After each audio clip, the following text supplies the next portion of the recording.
Question 1 का part 2, ठीक है।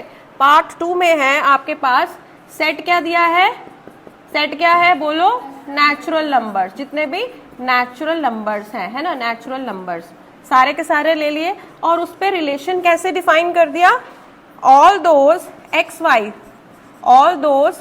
Y such that y equal to x plus 5 and x is strictly less than 4, x is less than 4। अब देखो दो बातें हो रही है, पहले आपको बोला सारे नेचुरल नंबर ले लो, उसके बाद जब रिलेशन डिफाइन किया तो उसमें लिख दिया x is strictly less than 4।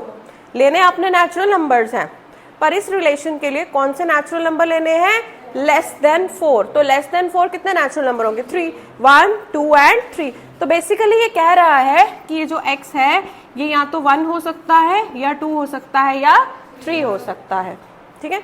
जो नंबर आपने लेने हैं वो 3 ही लेने हैं, 1, 2 एंड 3, ठीक है। मतलब ये जो पहला नंबर है x, ये जो पहला नंबर है रिलेशन में, ये या तो 1 हो सकता है या 2 हो सकता है या फिर 3 हो सकता है, ये यहाँ पे दिया हुआ है, ठीक है। अब ये जो दूसरा नंबर है ये क्या है, y, दूसरा नंबर क्या है y, तो हमें देखना पड़ेगा कि y क्या क्या हो सकता है, ठीक है। यहाँ पर लिखा है y is equal to x plus 5, y क्या क्या हो सकता है, x प्लस 5। तो y की वैल्यूज निकालते बेटा, देखो जब x इक्वल टू 1 है, x इक्वल टू 1 है तो y क्या हो जाएगा, 1 plus 5 which is equal to 6। जब x इक्वल टू 2 है तो y क्या हो जाएगा, 2 plus 5 which is equal to 7।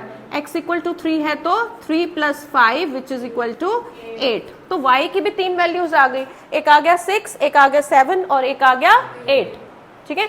अब बनाओ ऑर्डर्ड पेयर, जब आपके पास x भी है y भी है तो आपने ऑर्डर्ड रिलेशन में क्या आएंगे, ऑर्डर्ड पेयर्स आएंगे x y, ठीक है। तो हम देखते हैं देयरफॉर रिलेशन को, हम ये रिलेशन हमारा सेट बिल्डर फॉर्म में है और मैंने आपको कल भी बोला था कि जितना हो सके रिलेशन को किस फॉर्म में लिखो, रोस्टर। अगर फाइनाइट सेट्स है ना तो रिलेशन को रोस्टर फॉर्म में लिख दो, सीधे सीधे एलिमेंट दिख जाते हैं कि ये एलिमेंट है, ये एलिमेंट है, ये वाला एलिमेंट है, ठीक है। तो रोस्टर फॉर्म में लिखते हैं, देखो एक्स वाई लिखना है, जब आपके पास x1 है y क्या है 6, सो ऑर्डर्ड पेयर 1 6, 2 है तो 7, x3 है तो 8। अब ये 3 ऑर्डर्ड पेयर आपके पास आ गए, क्योंकि आपके पास 3 x की वैल्यूज हैं, 3 y की वैल्यूज हैं, तो ऑर्डर्ड पेयर्स भी कितने बनेंगे, x y 3 बनेंगे। अब ये जो रिलेशन है इसमें आपने देख के बताना है कि क्या ये रिफ्लेक्सिव है, क्या ये सिमेट्रिक है, क्या ये ट्रांजिटिव है। रिफ्लेक्सिव के लिए क्या देखना है, सेल्फ लव। अगर हर एक एलिमेंट खुद से प्यार करेगा, 1 है मगर ऑर्डर्ड पेयर 1 1 मेरे पास रिलेशन में नहीं है, जब ऑर्डर्ड पेयर 1 1 रिलेशन में नहीं है for any element belonging to this set, तो क्या ये रिलेशन रिफ्लेक्सिव हुआ, नहीं हुआ, ये रिलेशन रिफ्लेक्सिव नहीं हुआ, ठीक है। तो इसलिए इसका मतलब ये जो R है दैट इज रिफ्लेक्सिव और not reflexive, not reflexive, that is not reflexive, ठीक है। बात समझ में आया। उसके बाद आ जाता है सिमेट्रिक, क्या आ जाता है, सिमेट्रिक। सिमेट्रिक में क्या है, सिमेट्रिक में क्या होता है, रिटर्न गिफ्ट, मैंने तुझे गिफ्ट दिया तू मुझे गिफ्ट देगा वापसी में, ऐसा ही होता है। अब देखो किसने किसको, 1 ने 6 को गिफ्ट दिया, 1 6 के बर्थडे पे गया और उसने 6 को गिफ्ट दिया, क्या 6 ने वापसी में 1 को गिफ्ट दिया, ऑर्डर्ड पेयर 1 6 तो है, क्या ऑर्डर्ड पेयर 6 1 है, नहीं है, ऑर्डर्ड पेयर 6 1 है ही नहीं। तो यहीं से आपको कॉन्ट्रडिक्शन मिल गई, एक भी कॉन्ट्रडिक्शन मिली, नॉट सिमेट्रिक, ठीक है। सो अब आप क्या लिखोगे, 1 6 तो मेरे पास R में है पर 6 1 R में नहीं है, इसका मतलब R इज नॉट सिमेट्रिक, और सिमेट्रिक है ही नहीं, हम क्या करें। फिर ट्रांजिटिव, ट्रांजिटिव, ठीक है ना। ट्रांजिटिव के लिए ना आप याद रखो, आपको 3 एलिमेंट्स आप रैंडमली चूज करते हो, A B C, और ऑर्डर्ड पेयर कैसे होने चाहिए कि A B R में है और B C R में है। तो आप बताते हो कि B B जो कॉमन है उसको कैंसिल कर दो, A C जो है वो भी R में होना चाहिए, A B R में है, B C R में है, तो कॉमन B कैंसिल कर दिया, तो A C जो है आप बताते हो कि वो भी तो R में है, जब R में है तो ट्रांजिटिव है। अगर R में नहीं मिला A C तो ट्रांजिटिव नहीं। पर आप देख रहे हो ट्रांजिटिव के लिए ना इस टाइप के ऑर्डर्ड पेयर्स होने चाहिए रिलेशन में, जहां पे कॉमन एलिमेंट्स हो। इस ऑर्डर्ड पेयर में और इस ऑर्डर्ड पेयर में कॉमन एलिमेंट है। क्या कॉमन है? बी। इसका सेकेंड एलिमेंट क्या है? बी।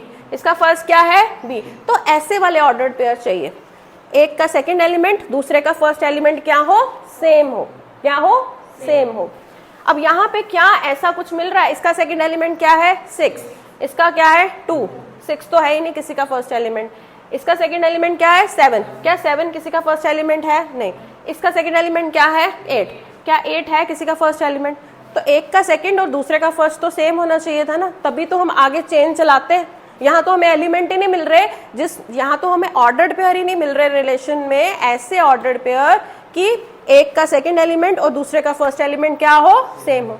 तो जब ऐसे नहीं मिले, हमें ऐसे ऑर्डर्ड पेयर नहीं मिले, जब ऐसे ऑर्डर्ड पेयर नहीं मिले जिनमें कॉमन एलिमेंट हो, तो हमें ऐसा भी नहीं, हम ऐसा भी नहीं ना बोल सकते कि हमारे पास तो ए बी भी था, हमारे पास तो बी सी भी था, मगर हमें ए सी नहीं मिला ढूंढ के। क्या हम ऐसा बोल सकते हैं? हमारे पास पहले ए बी और बी सी ही नहीं है, इस टाइप के ऑर्डर्ड पेयर ही नहीं है। हाँ, अगर इस टाइप के ऑर्डर्ड पेयर होते मगर ऐसा नहीं मिलता तो हम बोलते ट्रांजिटिव नहीं है। पर जब आपको ऐसे ऑर्डर्ड पेयर ही नहीं मिले तो आप ऐसा नहीं ना बोल सकते कि हम तो ढूंढने गए थे मगर हमें ऐसा नहीं मिला। तो जब ऐसे ऑर्डर्ड पेयर नहीं है तो हम बोलेंगे it is transitive. It is transitive. नहीं ट्रांजिटिव के लिए हमें कोई काउंटर एग्जाम्पल ढूंढनी पड़ती।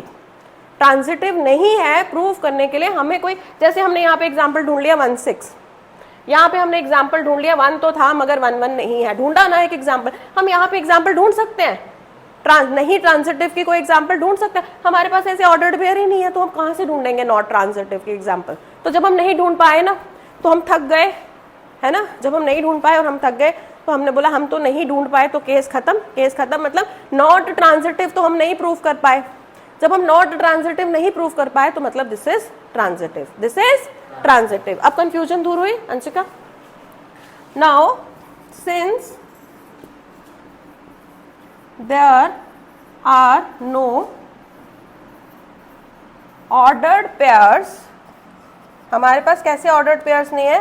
Ordered pairs a b and b c belonging to R such that a c does not belong to R. हमारे पास ऐसे ऑर्डर्ड पेयर नहीं है कि ए बी भी था बी सी भी था मगर ए सी नहीं मिला, ऐसा तो नहीं हुआ ना। Therefore पार्ट ए में दिया है, अच्छा चलो पहले relation R in the set A of human beings in a town at a particular time. किसी टाइम पे, मान लो जम्मू ही मान लो, टाउन मान लिया हमने जम्मू, और वहां पे जितने ह्यूमन बीइंग्स हैं, ठीक है, वो हमने उनका क्या बना लिया? एक सेट, जितने भी इंसान रहते हैं। तो आर कैसे डिफाइन किया? रिलेशन कैसे डिफाइन किया? दो ह्यूमन बीइंग्स में, दो ह्यूमन बीइंग्स तब रिलेटेड है are set of all those x y such that x and y work at the same place, work at the same place। तो जो लोग एक जगह पे काम करते हैं, सेम प्लेस पे काम करते हैं, all those x y such that x and y work at the same place। तो एक टाउन में वो लोग आपस में रिलेटेड है जो सेम जगह पर काम करते हैं। क्या ये रिलेशन रिफ्लेक्सिव है? रिफ्लेक्सिव में तो मुझे खुद के साथ, अपने खुद के साथ रिलेशन देखना पड़ेगा कि मैं खुद के साथ रिलेटेड हूं या नहीं हूं। तो x की जगह तो x रहेगा, y की जगह भी क्या हो जाता है? x। All those x x such that x and x work at the same place. तो मैं अपने आप को 2 बार लिखूं, 4 बार लिखूं अपना नाम, उससे मेरा प्लेस ऑफ वर्क थोड़ी ना बदल जाएगा, उससे मेरा प्लेस ऑफ वर्क नहीं बदल जाएगा। तो for every x belonging to the set A, ordered pair XX belongs to R। कोई भी इंसान जो टाउन में रहता है वो अपने साथ रिलेटेड है, XX belongs to R, अपने साथ रिलेटेड है, क्योंकि जहां पर ये x काम करेगा वहीं पर ये भी x काम करेगा, क्योंकि ये दोनों x क्या है? सेम है। बस मैंने 2 बार लिख दिया नाम, मगर है ये दोनों आदमी सेम है। तो इसलिए जब दोनों सेम जगह पे काम कर रहे हैं, जो भी सेम जगह पे काम कर रहे हैं वो रिलेटेड है। तो x के साथ रिलेटेड है, मैं अपने खुद के साथ रिलेटेड हूँ, हर इंसान अपने खुद के साथ रिलेटेड है। अगर हर एक आदमी अपने खुद के साथ रिलेटेड है तो रिलेशन क्या हो गया? रिफ्लेक्सिव। इसलिए ये रिलेशन क्या हो गया? रिफ्लेक्सिव। क्या ये सिमेट्रिक है? सिमेट्रिक में क्या होता है? रिटर्न वाला रिलेशन होता है, रिटर्न वाला रिलेशन। मैं मान लेती हूँ x और y कोई दो इंसान है जो टाउन में रहते हैं, x and y both are कहाँ पे है? टाउन में। Such that x is related to y, ordered pair xy belongs to r का मतलब x is related to y, x y से रिलेटेड है। पर हमने क्या बोला? x तब y से रिलेटेड होगा अगर ये दोनों क्या करेंगे? एक जगह पर काम करेंगे। अगर मैं कह रही हूँ x y से रिलेटेड है, इसका मतलब x और y सेम जगह काम करते हैं। क्या इसका ये मतलब नहीं हो गया कि y और x सेम जगह पे काम करते हैं? मैं बोलूँ x और y सेम जगह पे काम करते हैं, या मैं बोलूँ y और x सेम जगह पे काम करते हैं, क्या कोई डिफरेंस है? कोई डिफरेंस नहीं है। तो x y belongs to R, इसका मतलब वाई एक्स भी आर को बिलोंग है। तो अगर हर एक एक्स वाई के लिए whenever xy is belonging to r, yx is also belonging to r, इसका मतलब रिलेशन कैसा है? सिमेट्रिक। इसका मतलब r is, ये तो खुशी खुशी सिमेट्रिक है ना, क्योंकि इसमें तो कोई कंफ्यूजन ही नहीं है ना। जैसे मैं बोलूं अंशिका और मुस्कान सेम जगह पढ़ते हैं, तो मैं ऐसा भी बोल सकती हूँ मुस्कान और अंशिका सेम जगह पढ़ते हैं। क्या कुछ गलत हो गया? कुछ डिफरेंस आ गया? इससे नहीं आया ना, तो ये सिमेट्रिक है। ट्रांजिटिव, ट्रांजिटिव में मैं कितने एलिमेंट्स लूंगी?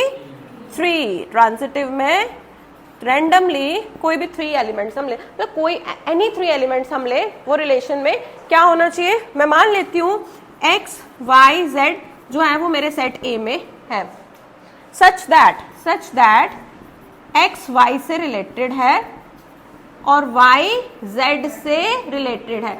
x y से रिलेटेड है मतलब x और y सेम जगह काम करते हैं, y z से रिलेटेड है मतलब y और z सेम जगह काम करते हैं। तो क्या इसका ये मतलब नहीं हुआ कि x और z भी सेम जगह ही काम करते हैं? मैं बोलूं, है ना, मैं बोलूं विनायक और सूजल एक जगह पे पढ़ते हैं, फिर मैं बोलूं सूजल और जानवी सेम जगह पे पढ़ते हैं, तो इसका ये मतलब नहीं हुआ कि विनायक और जानवी सेम जगह पे पढ़ रहे हैं, मतलब सेम हुआ ना। सच दैट, इसका मतलब हुआ कि x और z जो है वो सेम जगह पे पढ़ रहे हैं, सेम जगह पे काम कर रहे हैं। तो जब भी x y y z r में है तो हमारा क्या निकल रहा है कि x z भी r में है। तो रिलेशन कैसा हो गया? Transitive. r is trans. r कैसे डिफाइन किया? Set of ordered pair a b such that a less than equal to b का स्क्वायर, b का square. Neither reflexive nor symmetric nor transitive. ये कह रहा है ना तो ये रिफ्लेक्सिव बनेगा, ना सिमेट्रिक, ना ही ट्रांजिटिव। अगर नहीं बनेगा तो हमें कोई एग्जाम्पल बतानी पड़ेगी। एक भी एग्जाम्पल बता दी हमने तो हमारा काम हो गया। ठीक है, रिफ्लेक्सिव के लिए ट्राई करते हैं, कोई एग्जाम्पल सोचते हैं। रिफ्लेक्सिव, एक बात याद रखो, आप सारे नेचुरल नंबर ले रहा है ये, रियल ले रहा है। ओके सॉरी, रियल नंबर्स हैं, नेचुरल नहीं है, सॉरी, रियल नंबर्स हैं, रियल नंबर्स, हाँ रियल नंबर्स हैं। ठीक है, तो सारे रियल नंबर ले रहा है ये। अब रियल लाइन बना लो पहले, जब रियल नंबर की बात हो ना फटाफट रियल लाइन बना लिया करो, तुम्हें पता चले हम कौन सा नंबर ले रहे हैं। एक चीज हमेशा याद रखना, ये 0 है ना, ये 1 है, 2 है, सो ऑन इन्फिनिटी है, यहाँ -1 होगा, -2 होगा, ये कहाँ तक जाएंगे? -इन्फिनिटी। सारे रियल नंबर की बात हो रही है। ये जो नंबर होते हैं ना बेटा 0 और 1 के बीच में, 1 की बात नहीं कर रही मैं, 0 और 1 के बीच में, इनमें पता क्या होता है? जैसे हम इनकी पावर लेते जाते हैं ना, स्क्वायर करते हैं, क्यूब करते हैं, रेस पावर 4 करें, रेस पावर 10 करें, इनकी वैल्यू कम होती जाती है। बाकी नंबर्स में क्या होता है? जैसे आप पावर लेते हो तो वैल्यू बढ़ती है। जैसे देखो 2 का पावर लोगे, 2 का स्क्वायर क्या हो जाएगा? 4, 2 का क्यूब क्या हो जाएगा? 8, 2 की पावर 4 क्या हो जाएगी? 16, 2 की पावर 5 क्या हो जाएगी? है ना, बढ़ता जा रहा है, वैल्यू बढ़ती जा रही है। नेगेटिव नंबर में भी, नेगेटिव नंबर में क्या होता है? पावर जब आप लेते हो ना, वो क्या करते हैं? इवन पावर लोगे तो वैल्यू बढ़ जाती है, ऑड पावर लोगे तो फिर से नेगेटिव बन जाता है, वैल्यू कम हो जाती है। ठीक है, तो उनका इस तरह से चलता है। पर ये जो 0 और 1 के बीच में नंबर होते हैं ना, इनमें पता क्या होता है? जैसे जैसे पावर इंक्रीज करते जाओगे ना आप, वैल्यू कम होती जाएगी। फॉर एग्जाम्पल रिफ्लेक्सिव में ही हम प्रूव कर लेते हैं। रिफ्लेक्सिव में आपको पता है मैं सारे रियल नंबर ले रही हूँ, तो 1/2 जिसको क्या बोलते हैं? 0.5, ये भी तो एक रियल नंबर है कि नहीं है? 1/2 is also a real number, ठीक है। अगर ये रियल नंबर है, इसका मतलब ये जो है ये मेरा R आएगा ना, N नहीं आएगा। ये जो मेरा 1/2 है ये मेरा सेट में बिलोंग कर रहा है। सेट मैंने क्या लिया, रियल नंबर्स का, तो 1/2 मेरा सेट में बिलोंग कर रहा है। और रिलेशन मैंने क्या लेना है, all those ordered pairs a b such that a is less than equal to b का स्क्वायर। तो पहले मुझे स्क्वायर करना पड़ेगा। नाउ 1/2 का स्क्वायर क्या हो जाता है, 1/2 into 1/2 that is equal to 1/4। अच्छा 1/2 बड़ा होता है कि 1/4 बड़ा होता है? 1/2 का मतलब है एक केक है जिसको 2 लोगों ने खाया, आधा आधा मिल गया। 1/4 का मतलब था वही केक था, उसको 4 लोगों ने खाया, तो अब आपको ज्यादा मिला कि कम मिला? कम मिला। जितने लोग बढ़ते जाएंगे उतना आपको शेयर कम मिलता जाएगा। समझ में आ रही है बात? तो ये वैल्यू 1/2 बड़ा हुआ कि 1/4 बड़ा हुआ? 1/2 बड़ा हुआ। अब 1/2 क्या 1/2 खुद से रिलेटेड होगा? अगर ये खुद से रिलेटेड होगा तो रिफ्लेक्सिव बनाएगा। खुद से रिलेटेड होने के लिए इसको क्या होना चाहिए था कि 1/2 अपने स्क्वायर से या तो छोटा बनता या फिर उसके बराबर बनता, पर हमने देखा 1/2 अपने स्क्वायर से बड़ा है, ना तो वो उससे छोटा है ना वो उसके बराबर है। 1/2 का स्क्वायर क्या होता है, 1/4। तो 1/2 जो है वो तो अपने स्क्वायर से बड़ा है। 1/2 तो अपने स्क्वायर से क्या है, बड़ा है। वो ना तो इससे छोटा है ना ही इसके बराबर है। अगर ये अपने स्क्वायर से बड़ा है तो क्या 1/2 अपने साथ रिलेशन बनाएगा? वो एलिमेंट्स रिलेशन बना रहे हैं जो पहला एलिमेंट दूसरे एलिमेंट से क्या हो, छोटा हो। बट 1/2 तो 1/4 से बड़ा है, अपने स्क्वायर से बड़ा है। तो now 1/2 does not belong to R. हाँ रिलेशन। सो 1/2 अपने खुद के साथ रिलेटेड नहीं है। 1/2 खुद के साथ रिलेटेड क्यों नहीं है? रिलेशन में क्या चाहिए कि पहला एलिमेंट जो है वो अपने स्क्वायर से छोटा होना चाहिए या उसके बराबर। पर ये जो है ये अपने स्क्वायर से क्या है, बड़ा है। ये क्या है, अपने स्क्वायर से बड़ा है, तो ये अपने साथ रिलेटेड नहीं है, अपने साथ रिलेटेड नहीं है। रिलेटेड नहीं है तो इसका मतलब relation is not reflexive. Relation is not reflexive. ये समझ में आया कि नहीं? आया कि नहीं? देखो ऑर्डर्ड पेयर 1/2 तब रिलेशन में होता अगर 1/2 अपने स्क्वायर से क्या होता, छोटा होता या उसके बराबर होता, पर ये तो बड़ा है अपने स्क्वायर से, ठीक है। अब सिमेट्रिक, क्या ये रिलेशन सिमेट्रिक है? मान ली अब मैं 2 नंबर ले लूंगी, नॉट सिमेट्रिक बताना ना मुझे, तो मुझे एग्जाम्पल बतानी पड़ेगी। मुझे क्या बतानी पड़ेगी? एग्जाम्पल। चलो आपको पता है 2 is a real number and 6 is a real number. 2 और 6 दोनों रियल नंबर है, तो इसका मतलब 2 और 6 जो है वो मेरे पास सेट में है, रियल नंबर है तो सेट में है। क्या ऑर्डर्ड पेयर 2 6 रिलेशन में है? क्या ऑर्डर्ड पेयर 2 6 रिलेशन में, मतलब क्या 2 6 से रिलेटेड होगा? 2 6 से तब रिलेटेड होगा अगर 2 6 के स्क्वायर से या तो छोटा हो या उसके बराबर हो। 6 का स्क्वायर कितना होता है? 36। क्या 2 छोटा है 36 से? यस। पहला नंबर दूसरे नंबर के स्क्वायर से, दूसरे नंबर से नहीं, दूसरे नंबर के स्क्वायर से छोटा होना चाहिए या बराबर होना चाहिए, बड़ा नहीं होना चाहिए। तो आपको पता है 2 तो 6 से ही छोटा है तो उसके स्क्वायर से तो छोटा होगा ही होगा, तो इसलिए ऑर्डर्ड पेयर 2 6 रिलेशन में है। पर क्या 6 2 रिलेशन में है? पहला नंबर दूसरे नंबर से नहीं, दूसरे नंबर के स्क्वायर से छोटा या बराबर। दूसरे नंबर का स्क्वायर क्या बन गया? 4, पर 6 तो बड़ा है 4 से।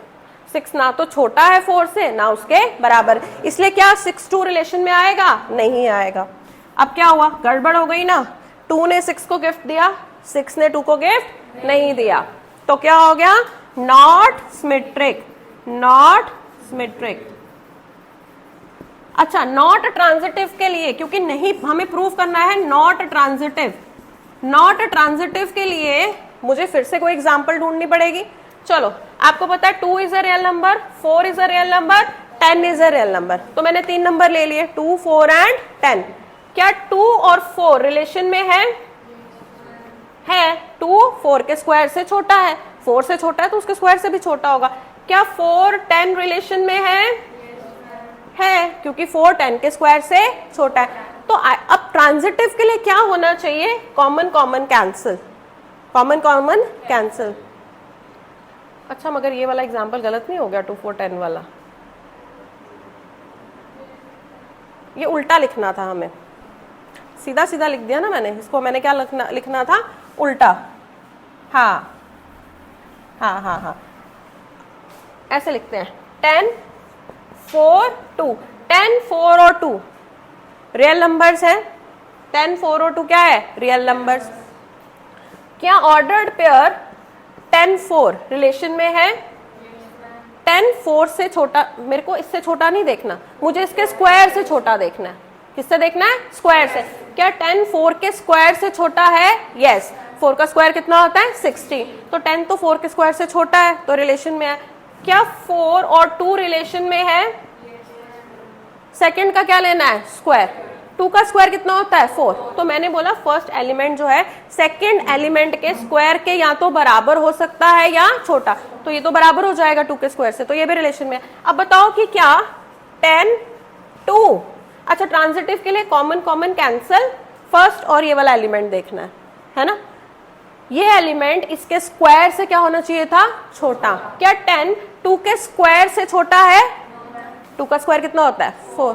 तो ये तो रिलेशन में नहीं आया। मैंने कॉमन कॉमन एलिमेंट कट कर दिया, तो 10 2 तो रिलेशन में आना चाहिए था, पर 10 2 तो रिलेशन में नहीं आ रहा। तो इसका मतलब ट्रांजिटिव नहीं है। ढूंढ ले एग्जाम्पल्स। अच्छा, एक बात समझो, जैसे क्वेश्चन नंबर 2 है वैसा ही आपके पास 4 है। यहाँ पे क्या है? सिर्फ a < b² था।